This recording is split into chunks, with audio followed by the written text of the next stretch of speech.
আল্লাহ তাআলা শুধু সুন্দর করেই নয়, আল্লাহ তাআলা বলেন আমি আল্লাহ তোদেরকে বড় সম্মান দিয়ে বানাইছি। এরপর আল্লাহ বলেন বান্দারে তোরে সুন্দর করে সম্মান করে ভালোবাসা বানাইয়া আমি আল্লাহ তোরে ফজরে ডাকলাম, হাইয়া আলাস সালাহ, নামাজের দিকে আয়, হাইয়া আলাল ফালাহ, কল্যাণের দিকে আয়। ওরে বান্দারে আমার মতো মায়া করে তোরে কেউ ডাকবে নাকি? আমার মতো দয়া করে বান্দা তোরে কেউ ডাকবে না, তোরে কেউ ডাকবে না রে বান্দা। আমি আল্লাহ মায়া করে তোরে ফজরের সময় ডাকি, আমি আল্লাহ মায়া করে তোরে জোহরের সময় ডাকি। ওরে বান্দারে আমি তোরে ফজরে ডাকি পাই না, তোরে জোহরে ডাকি পাই না, আসরে ডাকি পাই না, আমি আল্লাহ তোরে মাগরিবে ডাকি পাই না, এশাই ডাকি পাই না। বান্দারে তোরে কে ফিরায়, তোরে কে আমার থেকে তোরে ফিরাই রে বান্দা? তুই আমার কথা শোনো না বান্দারে, তুই আমার কথা কেন মানো না? ওরে বান্দারে আমি কি তোরে ভালোবাসা বানাই নাই রে বান্দা? আমি আল্লাহ তাআলা তোরে এত ভালোবাসা আমি বানাইলাম।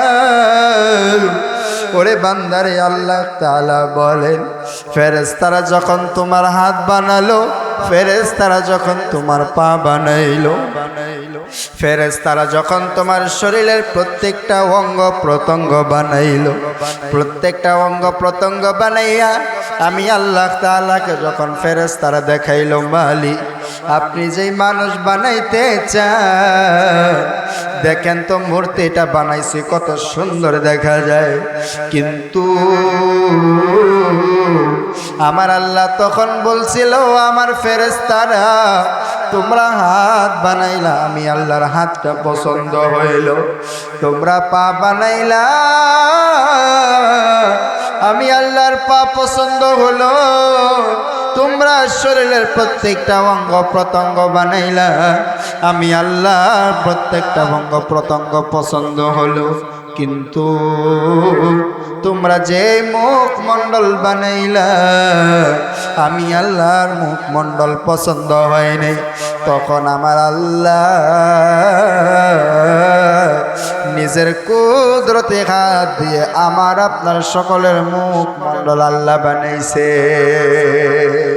আমার আল্লাহ তাআলা কুরআনুল কারীমের মধ্যে বলেন ইয়াউমা লা ইয়ানফা'ু মালুন ওয়ালা বানুন ইল্লা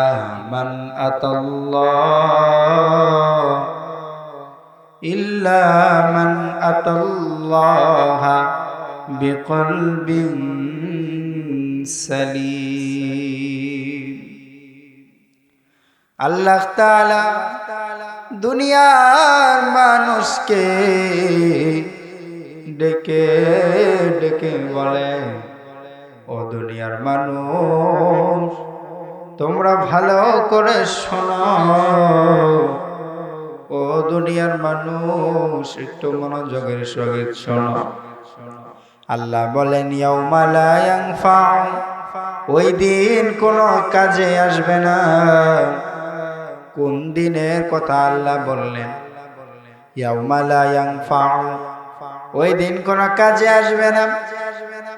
মালু ওয়ালা বানুন, দুনিয়ার জমিনে যে অর্থ সম্পদগুলো জমায় রাখতেছ হালাল পথে হারাম পথে, হালাল হারাম না বেচে হারাম পথে ইনকাম করে যে সম্পদগুলো জমাইতেছ, এই সম্পদ তো তোমার একদিন কাজে আসবে না। তাহলে কি কাজে আসবে? ইল্লা মান আতাল্লাহ, তাহলে আমার আল্লাহ তাআলার কাছে কি পছন্দনীয়? আমার আল্লাহর কাছে কি পছন্দনীয়? ইল্লা মান আতাল্লাহ, আমার আল্লাহ তাআলার কাছে পছন্দ হলো বিকলবিন সালিম। আমার আল্লাহ তাআলার কাছে সব থেকে বেশি পছন্দের হলো শুদ্ধ একটা কলব। মালিকের কাছে সব থেকে বেশি পছন্দের হলো শুদ্ধ একটা কলব। কিন্তু আমরা দুনিয়ার মানুষ, আজকে আমরা দুনিয়ার মানুষ এমন ভাবে আমরা চলাচল করি, আমাদের চলাচল দেখলে মনে হয় আমরা কোনোদিন কবরে যাব না। কিন্তু কবর আমারে আপনারে প্রত্যেক দিন ডেকে ডেকে বলে, আনা ভাই তুদ্দু, আমি কিন্তু পোকামাকড়ের ঘর। কিন্তু আমরা মানুষ এমন ভাবে চলাচল আমরা করি, আমাদের চলাচল দেখলে মনে হয় আমরা চিরজীবন বেঁচে থাকব। আমরা কথায় কথায় আমরা মিথ্যা বলি, আমরা চলতে ফিরতে মানুষকে আমরা মিথ্যা বলি। আমাদের মিথ্যা দিয়ে আমাদের পুরো জীবনটারে আমরা সাজাইতেছি। কিন্তু এই ছলনাময় দুনিয়ায় কয়দিন তুমি আমি থাকবো? কয়দিন এই ছলনাময় দুনিয়ায় তুমি আমি থাকবো?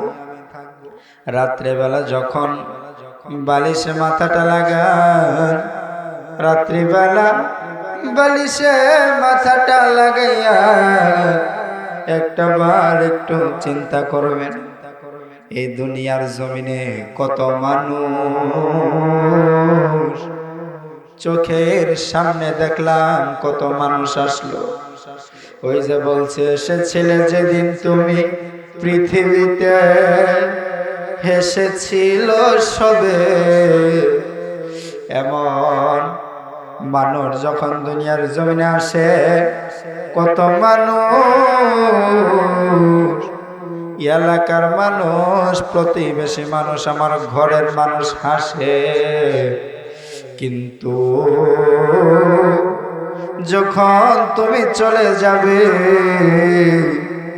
তোমাকে মাটি দেওয়ার পরে একদিন, 2 দিন, 3 দিন, এইভাবে যখন দিনগুলা পার হইতে থাকবে, মানুষ তোমারে আস্তে আস্তে ভুলে যাইতে থাকবে। কোন দুনিয়ার মায়ায় পড়ে, কোন দুনিয়ার মোহাব্বতে পড়ে তুমি যে হালাল পথে ইনকাম না করে, তুমি কোন পরিবারের পিছনে পড়ে তুমি যে হালাল পথে ইনকাম তুমি যে করতেছ, ওই পরিবার কি কিয়ামতের ময়দানে, ওই পরিবার কি কিয়ামতের ময়দানে তোমারে পরিচয় দিবনি। আল্লাহ তাআলা বলেন, ইয়াউমা ইয়াফিরুল মারউ মিন আখিহি ওয়া উম্মিহি ওয়া আবি ওয়া সাহিবাতিহি ওয়া বানি। ওই কিয়ামতের ময়দানে যখন স্ত্রীর কাছে যাবে, দুঃখে পড়ে স্ত্রীর কাছে যাবে, বলবে, ওগো প্রাণের স্ত্রী আমার, তোমার জন্য, তোমাকে সুখে রাখার জন্য হালাল পথে না ইনকাম করে হারাম পথে কত টাকাই না ইনকাম করলাম। আজকের এই কঠিন দিন, এই কঠিন দিনে আমাকে সাহায্য করো। তখন স্ত্রী আমাকে চিনেও না, চেনার ভান করে বলবে, কে তুমি? তোমায় আমি চিনি না গো, তোমায় আমি চিনি না, কে গো তুমি? তোমায় আমি চিনি না, এই দুনিয়ায় স্বামী আমার ছিল না। দুঃখে পরে সন্তানের কাছে যাবে, সন্তানও একই কথা বলবে, এই পৃথিবীর জমিনে তো আমার কোনো বাবা ছিল না। কে গো তুমি, তোমায় আমি চিনি না, চলে যাও গো, চলে যাও গো, চলে যাও। এইভাবে ভাইয়ের কাছে যাবে, বোনের কাছে যাবে, কিন্তু একে একে সবাই অস্বীকার করে দেবে। কোন দুনিয়ার মায়ায় পড়ে তুমি হালাল বাদ দিয়ে, তুমি কোন স্ত্রীর মায়ায় পড়ে তুমি হারাম পথে ইনকাম করতেছো, তুমি কোন সন্তানের মায়ায় পড়ে তুমি হারাম পথে পা বাড়াইতেছো।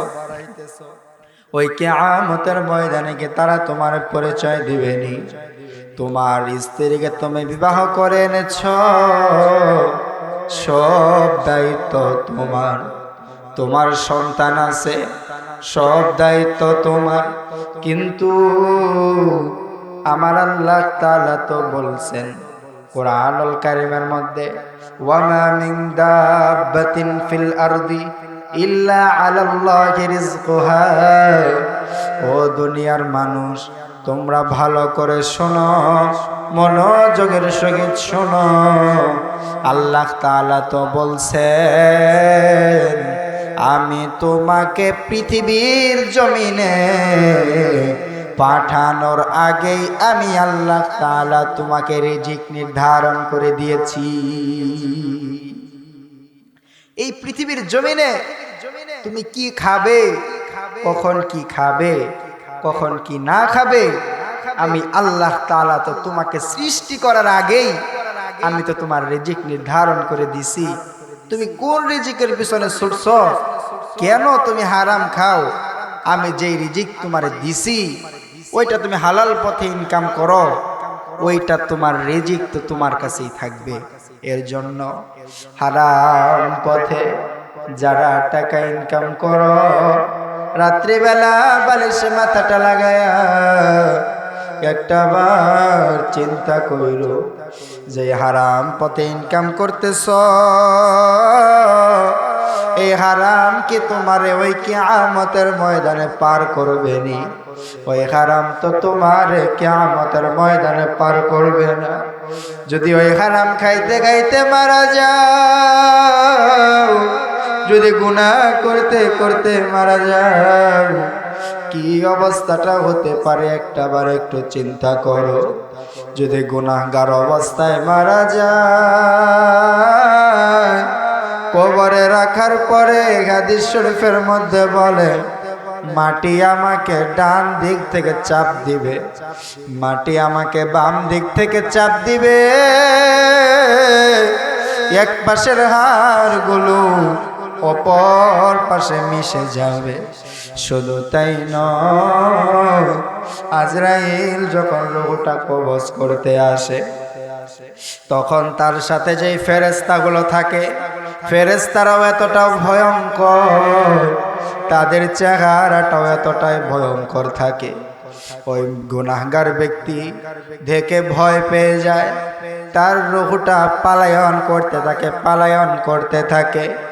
এইভাবে পালায়ন করতে করতে হঠাৎ করে যখন আজরাইল রূহটা টান দিয়ে ধরে যখন টান দেয়, ওই গুনাহগার ব্যক্তির শরীরের প্রত্যেকটা রগের জোড়া গোলা টাস টাস করে ছিঁড়ে যায়।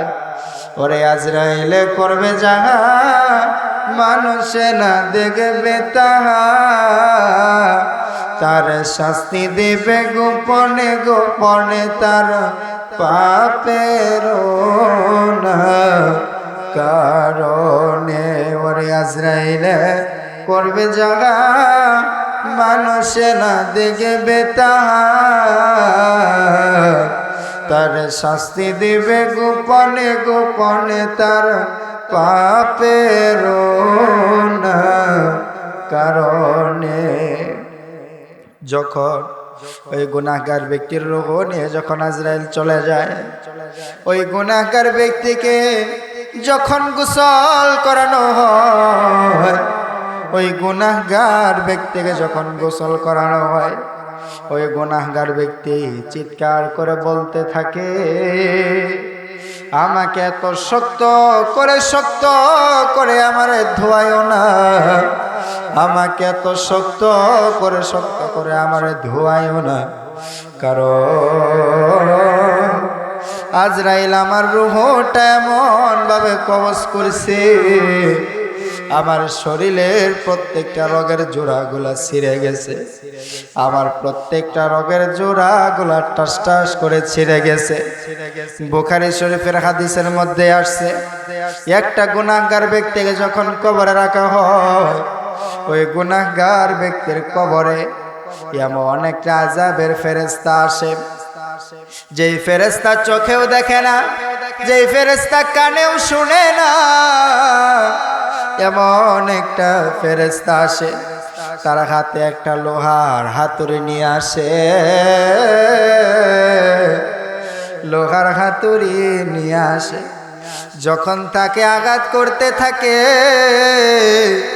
তাকে যখন বারবার আঘাত করতে থাকে, ওই ফেরেশতা তো চোখেও দেখে না, ওই মৃত ব্যক্তির আঘাতে দূর অবস্থা সে চোখে দেখতে পারে না, সে কান্না করে, ওই গুনাহগার ব্যক্তি কান্না করে, কিন্তু যেই ফেরেশতা নির্ধারিত, ওই ফেরেশতা তো কানেও শোনে না, এইভাবে তাকে আঘাত করতে থাকে, এইভাবে তাকে ধ্বংসন করতে থাকে। এরপরে মুসনাদে আহমদ হাদিস শরীফের মধ্যে আসছে, ওই গুনাহগার ব্যক্তি যখন শাস্তি চলমান থাকে, ওই গুনাহগার ব্যক্তি চিৎকার করতে থাকে, কবরের পূর্ব পাশে এবং পশ্চিম পাশে যদি কোনো পশু পাখি থাকে, তাহলে ওই পূর্ব এবং পশ্চিম পাশে পশু পাখিগুলো মৃত ব্যক্তির আযাব, তার চিৎকারের আওয়াজ শুনতে পায়। এর জন্য গুনাহগার অবস্থায় যদি মারা যাও, গুনাহগার অবস্থায় যদি মারা যায় কি অবস্থা হতে পারে, একটা বার কি একটু চিন্তা হয় না, একটা বার কি একটু মনে লাগে না, যদি গুনাহগার অবস্থায় মারা যায় কি হইতে পারে। আমার সাহাবাদের মধ্যে রাসূলের প্রাণপ্রিয় সাহাবা হযরত আবু বকর সিদ্দিক রাদিয়াল্লাহু তাআলা আনহু, যাদেরকে আমার আল্লাহ তাআলা দুনিয়ার জমিনে থাকতে জান্নাতের সার্টিফিকেট দিয়েছিলেন, সেই হযরত আবু বকর সিদ্দিক রাদিয়াল্লাহু তাআলা আনহু কাঁদতেন আর বলতে, আমি আবু বকর যদি গাছের পাতা হইতাম, আমি আবু বকরের বেড়া বকরি খেয়ে ফেলতো, আমি আবু বকরের কোনো হিসাব হইতো না, আমি আবু বকর যদি গাছপালা হইতাম, আমি আবু বকরের লাকড়ি বানায় পুড়ে ফেলতো, আমি আবু বকরের হিসাব হইতো না, কিন্তু আমি আবু বকর মানুষ, আমি আবু বকরের তো কিয়ামতের ময়দানে হিসাব হবে, কি যাব আমি মালিকের কাছে দিব, কি যাব আমি মালিকের কাছে দিব, কারণ মালিক কুরআন শরীফ সূরাতুজ জিলজালের মধ্যে মালিক জানিয়ে দিয়েছেন, ফামান ইয়ামাল মিসকালা যাররাতিন খায়রান ইয়ারা ওয়া মান ইয়ামাল মিসকালা যাররাতিন শাররান ইয়ারা। এই পৃথিবীর জমিনে যেই পরিমাণ ভালো কাজ আমি করব, ওই পরিমাণ ভালো কাজ আল্লাহ তাআলা হাশরের ময়দানে দেখাবো। এই পৃথিবীর জমিনে যেই পরিমাণ খারাপ কাজ আমি করব, ওইটা আল্লাহ কিয়ামতের ময়দানে দেখাবো। আমি আবু বকর কেমনে হিসাব আমি আল্লাহর দরবারে দিব, এইভাবে যখন জাররা পরিমাণ করে যখন আমার কাছ থেকে হিসাবগুলো নিবে, এই জাররা পরিমাণ হিসাব আমি কেমনে দিব। হযরতে আবু বকর সিদ্দিক রাদিয়াল্লাহু তাআলা আনহুর ঘটনা। আমার রাসূলের প্রাণপ্রিয় সাহাবা হযরতে আবু বকর সিদ্দিক রাদিয়াল্লাহু তাআলা আনহু, যাকে আল্লাহ তাআলা এই দুনিয়ার জমিনে থাকতে, যাকে আমার আল্লাহ তাআলা জান্নাতের সার্টিফিকেট দিয়েছিলেন, তারপরেও তিনি মালিকের দরবারে কাঁদতেন আর বলতেন, আল্লাহ,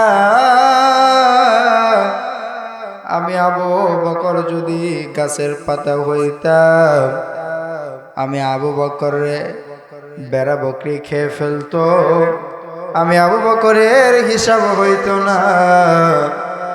আমি আবু বকর যদি লাকড়ি গাছপালা হইতাম, আমি আবু বকরে লাকড়ি বানায়া পুড়ে ফেলতো, আমি আবু বকরের হিসাব হইতো না। কিন্তু আমি আবু বকর মানুষ, আমি আবু বকরের তো কিয়ামতের ময়দানে হিসাব হবে। কি জবাব আমি মালিকের কাছে দিব? কি জবাব আমি মালিকের কাছে দিব? কারণ মালিক কোরআন শরীফ সূরাত জিলজালে মালিক জানায় দেয়, فَمَن يَعْمَلْ مِثْقَالَ ذَرَّةٍ خَيْرًا يَرَهُ وَمَن يَعْمَلْ مِثْقَالَ ذَرَّةٍ شَرًّا يَرَهُ।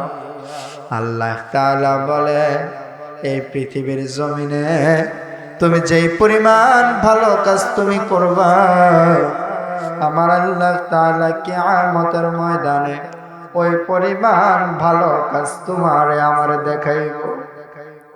এই পৃথিবীর জমিনে যেই পরিমাণ খারাপ কাজ তুমি করবা, এই খারাপ কাজ তোমারে আমারে কিয়ামতের ময়দানে দেখাবো। তার জন্য হযরতে আবু বকর সিদ্দিক রাদিয়াল্লাহু তাআলা আনহু তিনি কাঁদতেন, কারণ আমি আবু বকরের যদি হিসাব আল্লাহ তাআলা জিজ্ঞাসা করে,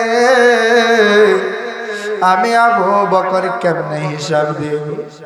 আমি আবু বকরের পক্ষে তো হিসাব দেওয়া সম্ভব নয়।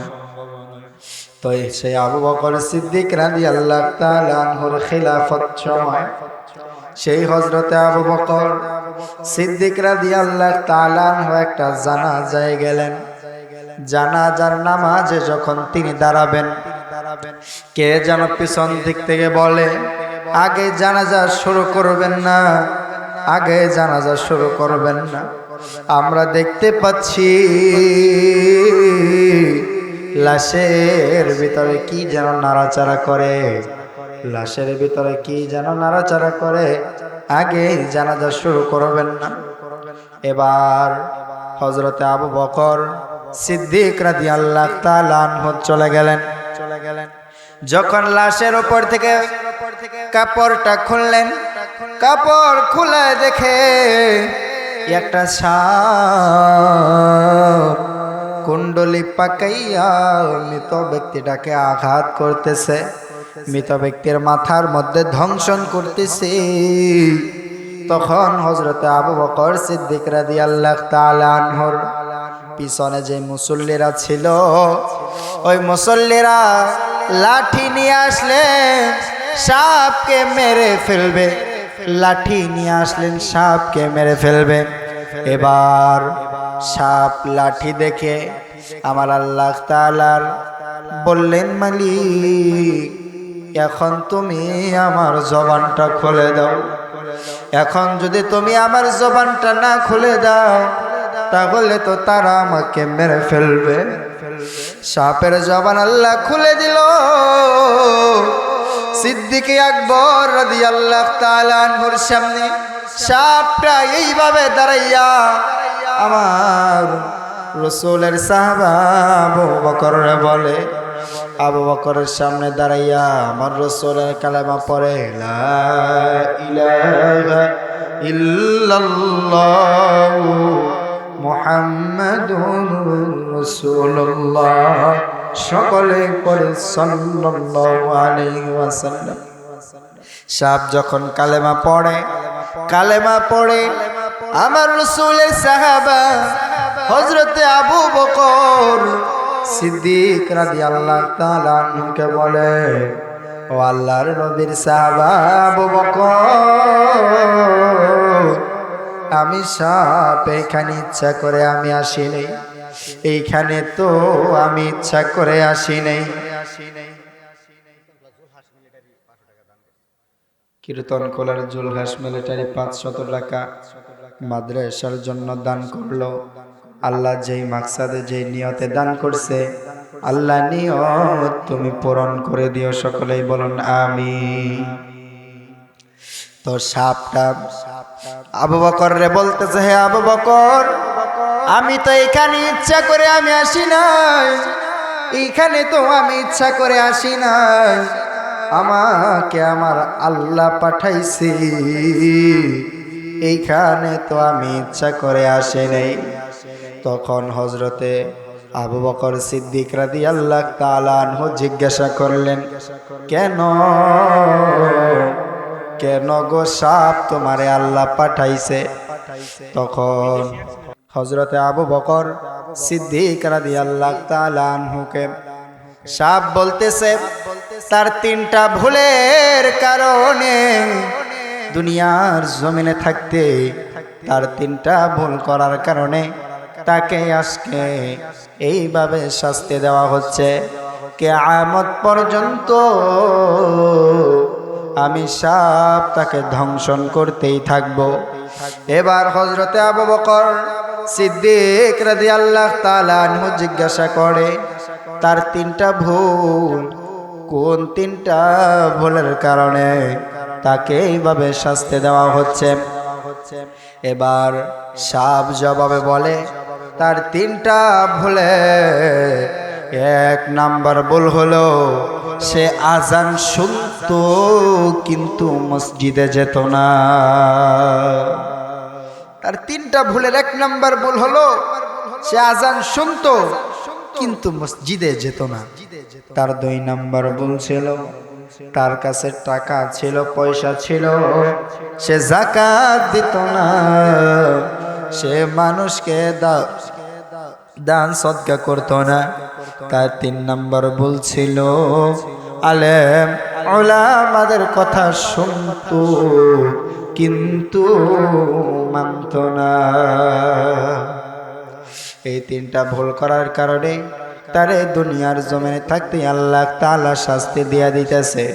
আজকে রাত্রিবেলা যখন বাড়িতে যাবেন, বাড়িতে গিয়ে বালিশের উপরে যখন মাথাটা রাখবে, বালিশের উপরে মাথাটা রাখে একবার চিন্তা করবে, আমার গুনার কি হালত, আমি এই যে এত গুনাহ আমি করতেছি, এই গুনাহগার অবস্থায় যদি মারা যাই আমার কি হালত হতে পারে?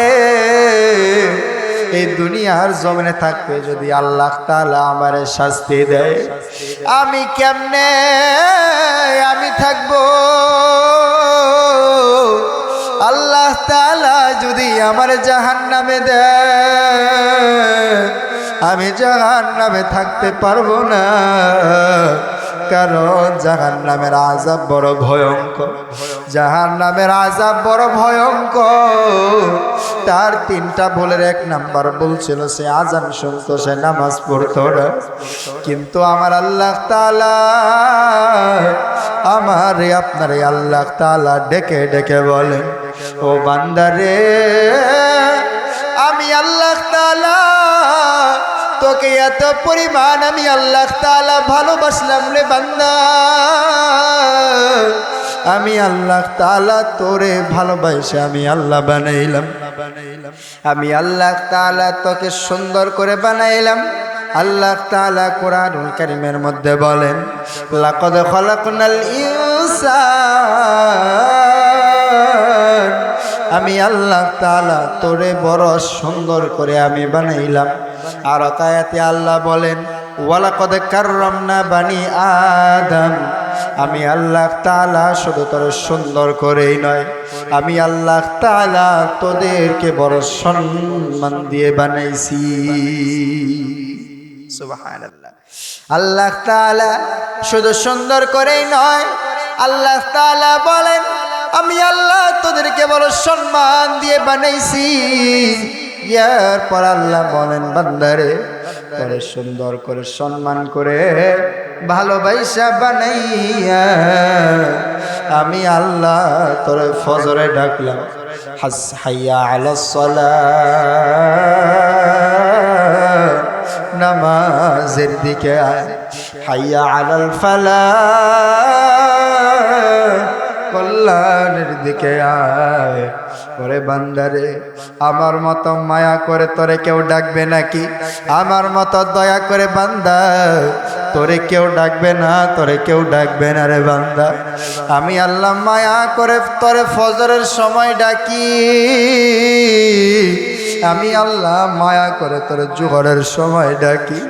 ওরে বান্দারে আমি তোরে ফজরে ডাকি পাই না, তোরে জোহরে ডাকি পাই না, আসরে ডাকি পাই না। আমি আল্লাহ তোরে মাগরিবে ডাকি পাই না, এশাই ডাকি পাই না। বান্দারে তোরে কে ফিরায়, তোরে কে আমার থেকে তোরে ফিরাই রে বান্দা? তুই আমার কথা শোনো না বান্দারে, তুই আমার কথা কেন মানো না? ওরে বান্দারে আমি কি তোরে ভালোবাসা বানাই নাই রে বান্দা? আমি আল্লাহ তাআলা তোরে এত ভালোবাসা আমি বানাইলাম। ওরে বান্দারে আল্লাহ তাআলা বলেন ফেরেশতারা যখন তোমার হাত বানালো, ফেরেশতারা যখন তোমার পা বানাইলো, ফেরেশতারা যখন তোমার শরীরের প্রত্যেকটা অঙ্গ প্রত্যঙ্গ বানাইলো, প্রত্যেকটা অঙ্গ প্রত্যঙ্গ বানাইয়া আমি আল্লাহ তাআলাকে যখন ফেরেশতারা দেখাইলো মালিক আপনি যেই মানুষ বানাইতে চান, দেখেন তো মূর্তিটা বানাইছি কত সুন্দর দেখা যায়, কিন্তু আমার আল্লাহ তখন বলছিল আমার ফেরেশতারা তোমরা হাত বানাইলা, আমি আল্লাহর হাতটা পছন্দ হইল। তোমরা পা বানাইলা, আমি আল্লাহর পা পছন্দ হলো। তোমরা শরীরের প্রত্যেকটা অঙ্গ প্রত্যঙ্গ বানাইলা, আমি আল্লাহর প্রত্যেকটা অঙ্গ প্রত্যঙ্গ পছন্দ হলো। কিন্তু তোমরা যে মুখমণ্ডল বানাইলা, আমি আল্লাহর মুখমণ্ডল পছন্দ হয় নাই। তখন আমার আল্লাহ নিজের কুদরতে হাত দিয়ে আমার আপনার সকলের মুখমণ্ডল আল্লাহ বানাইছে। এর জন্য আল্লাহ বলেন বান্দারে বড় ভালোবেসে তো বানাইছি, আমারও তো মনে চায় বান্দারে তুমি আমি মালিককে আল্লাহ বলে ডাকবা। আমারও তো মনে চায় নামাজে দাঁড়াইয়া আমি মালিকের সাথে কথা বলবা। ওরে বান্দারে তোর মা তোরে 10 মাস 10 দিন গর্ভে রাখলো, দুনিয়ায় আসার পর 2 বছর মতন তোরে 2.5 বছর মা তোমার দুধ পান করাইলো। দুনিয়ার জমিনে আসার পরে মারে এত পরিমাণ কষ্ট দিলাম, মা আমার ডান পাশে শোয়ায়, মায়ের ডান পাশে প্রস্রাব করে দিলাম মা জননী, আবার আমার বাম পাশে শোয়ায়, এইভাবে বাম পাশে প্রস্রাব করে দিলাম মা জননী, আবার আমার বুকের মধ্যে শোয়ায়। একটাই মাত্র কারণ, একটা বার তুমি মাকে মা বলে ডাকবা, মায়ের কলিজা শীতল। একটা বার বাবারে বাবা বলে ডাক দিবা, বাবার কলিজা শীতল। একটা বার দাদাকে দাদা বলে ডাক দাও। দাদার কলিজা শীতল, এর জন্য দাদা এত কষ্ট করলো, বাবা এত কষ্ট করলো, মা জননী এত কষ্ট করলো, শুধু একটাই কারণ, যখন তুমি মাকে মা বলে ডাক দাও, আমার আল্লাহ বলে যখন তুমি মাকে মা বলে ডাক দাও, আমি আল্লাহ মায়ার নজরে তাকাই। আমার বান্দা মাকে মা বলে ডাকতেছে, মায়ের কলিজা শীতল হয়ে যাইতেছে। বাবাকে বাবা বলে ডাকতেছে, বাবার কলিজা শীতল হইতেছে। কিন্তু আমি আল্লাহ এত ভালোবেসে আমি আল্লাহ তোরে বানাইলাম। আল্লাহ তাআলা বলেন, তোর মা তো তোকে হাত, তোর মা তো তোকে তোর দুইটা হাত দেয় নাই, তোর দুইটা পা তো তোকে মা দেয় নাই। আল্লাহ বলেন, আলাম নাজআলহু আইনাইন, আমি আল্লাহ তাআলা তোকে দুইটা চক্ষু দান করলাম। ওয়ালিসান, আমি আল্লাহ তোকে একটা জিহ্বা দান করলাম, যে জিহ্বা দিয়ে কোনটা ঝাল, কোনটা মিষ্টি, কোনটা টক তুমি অনুভব করতে পারো। আমি আল্লাহ তোমারে ঠোঁট দান করলাম, ওয়াশাফাতাই, আমি আল্লাহ তোমারে ঠোঁট দান করলাম। ওরে বান্দারে, ঠোঁট তো তোমার মা দেয় না, চলার জন্য দুইটা পা তোমারে মা দেয় না, কথা বলার জন্য জবান শক্তি তোমার মা দেয়নি, দেখার জন্য দুইটা চোখ মা তোমারে দেয় না, আমি আল্লাহ তোমারে দিছি। তোমার মা শুধু 10 মাস 10 দিন গর্ভে রেখে, তোমার মা দুনিয়ায় আসার পর 2 বছর, মতান্তরে 2.5 বছর তোমার দুধ পান করাইছে। আর মা তোমাকে নিয়ে শীতের দিনে কষ্ট করছে, শুধুমাত্র মাকে মা বলে ডাকবা, মায়ের কলিজা শীতল হবে। বাবাকে বাবা বলে ডাকবা, বাবার কলিজা শীতল হবে। আমি মালিকের বুঝি মনে চায় না, বান্দা এত ভালোবাসা বানাইলাম, বান্দা আমারে ডাকবে।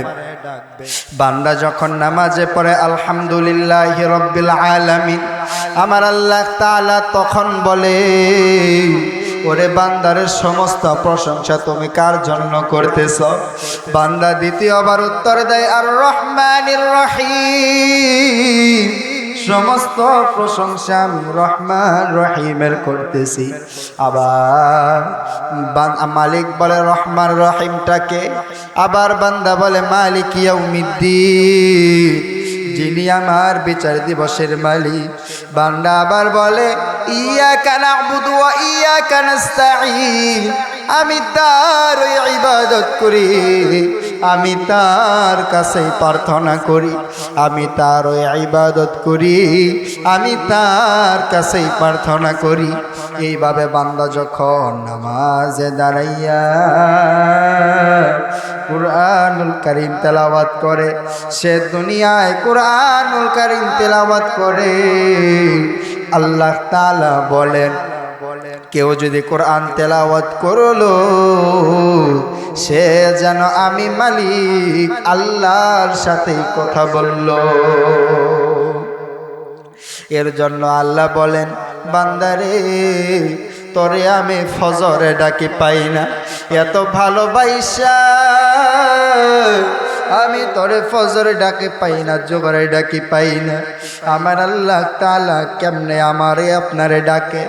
আল্লাহ তাআলা বলেন, বান্দারে কতক্ষণ না ঘুমাইলি, এখন তো রাত্রি শেষ হয়ে যাইতেছে, আয় না রে বান্দা আয়, তোর সাথে একটু কথা বলবো। বান্দারে বড় মায়া করে তো বানাইছি, বড় মোহাব্বত করে তো বানাইছি, আমার তো মায়া লাগে, আমার তো মন চায় তোর সাথে একটু কথা আমি বলবো। বড় মায়া করে তো বানাইছি, বড় মোহাব্বত কইরা তো বানাইছি, আমার মনে চায় আমার বান্দা আমার সাথে কথা বলবো। যখন ফজরের সময় আল্লাহ ডাকে, বান্দারে কতক্ষণ না ঘুমাইলে রে বান্দা, এখন তো রাত্রি শেষ হয়ে যাইতেছি, আয় না রে বান্দা আয়, আমার সাথে একটু কথা বল, বান্দারে আয় আমার সাথে একটু কথা বল। আবার যখন দুপুর হয়ে যায় আল্লাহ তাআলা বলতে থাকে, বান্দারে রাত্র শেষ হয়ে আবার দুপুর চলে আসলো, আয় না রে বান্দা তোর সাথে একটু কথা বলি। আবার যখন দুপুর গড়িয়ে বিকাল হয়ে যায় আল্লাহ তাআলা তখন বলতে থাকে, বান্দারে দুপুর গড়িয়ে বিকাল হয়ে আসলো, আয় না রে বান্দা তোর সাথে একটু কথা বলি। এইভাবে আল্লাহ তাআলা তোমারে আমারে মায়ার নজরে ডাকে, এইভাবে আল্লাহ তাআলা মায়ার নজরে ডাকে। আর আল্লাহ তাআলা বলে, আমার মতো মায়া করে, আমার মতো মায়া করে তোরে কেউ ডাকবে না রে বান্দা, কেউ ডাকবে না। আমি আল্লাহ বড় মায়া করে ডাকি, আমি আল্লাহ বড় দয়া করে তোরে ডাকি রে বান্দা। কারণ হলো আমি আল্লাহ তোদেরকে বড় ভালোবাসা আমি আল্লাহ বানাইছি। আমি আল্লাহ তাআলা আসমান জমিন সব কিছু আমি আল্লাহ তাআলা 6 দিনে সৃষ্টি করলাম, কিন্তু মানুষ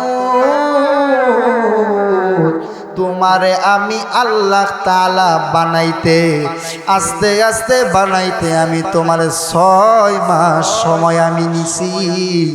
কারণ হলো ভালোবাসার জিনিস একটু আস্তে আস্তে বানায়, ভালোবাসার জিনিসগুলো একটু বানাইতে দেরি হয়। এইভাবে আল্লাহ বলেন, ওরে বান্দারে তোরে আমি ভালোবাসা বানাইলাম, আমি আল্লাহ তাআলা তোরে বড় সুন্দর করে আমি বানাইলাম।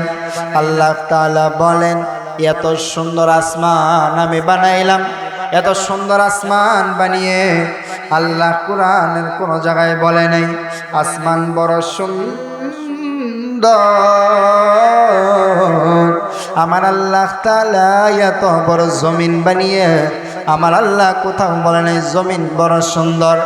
আমার আল্লাহ তাআলা কোন কিছুকে এইভাবে সুন্দর বলে না যেইভাবে আমার আল্লাহ তাআলা বলছেন, লাকাদ খালাকনাল ইনসান, মানুষ তোমরা বড় সুন্দর। আল্লাহ বলেন, মানুষ তোমাদেরকে আমি সুন্দর করে বানাইয়া এরপর আমি আল্লাহ তাআলা তোমাদেরকে আমি সম্মান দিয়ে বানাইলাম। ওয়ালাকাদ কাররামনা বানি আদম, যেই পরিমাণ সম্মান আমি আসমানকে দেই নাই, যেই পরিমাণ সম্মান আমি ফেরেশতাদেরকে দেই নাই, যেই পরিমাণ সম্মান আমি জমিনকে দেই নাই, বান্দারে আমি সব থেকে বেশি সম্মান করে আমি তোমাদেরকে বানাইছি। আল্লাহ তাআলা আমারে আপনারে সুন্দর করে বানাইছে, সম্মান করে বানাইছে। এরপর আল্লাহ বলেন, বান্দারে বড় সুন্দর করে বড় সম্মান দিয়ে বড় ভালোবেসে তো বানাইছি, আমার মনে চায়, আমার মনে চায় আমার বান্দা আমার সাথে কথা বলবে। এর জন্য আল্লাহ বলেন, বান্দারে আমি তোর ফজরে ডাকি আমার সাথে কথা বলার জন্য, কারণ মায়া করে তো বানাইছি। তোর মা তোর জন্য কষ্ট করে, কারণ হলো মাকে মা বলে ডাকবা, মায়ের কলিজা শীতল হবে। আমি আল্লাহ তাআলা তোমাকে ভালোবাসে বানাইছি, আমি আল্লাহ তাআলার তো মন চায় আমি আল্লাহ তাআলাকে আল্লাহ বলে ডাকবা। এর জন্য আল্লাহ তাআলা আমাদেরকে আল্লাহ তাআলাকে বেশি বেশি ডেকে একটা গুনাহ আমল নামায় থাকতেও আমাদের কাউকে কাবনের কাফারে না জড়াক। সকলেই বলুন আমিন।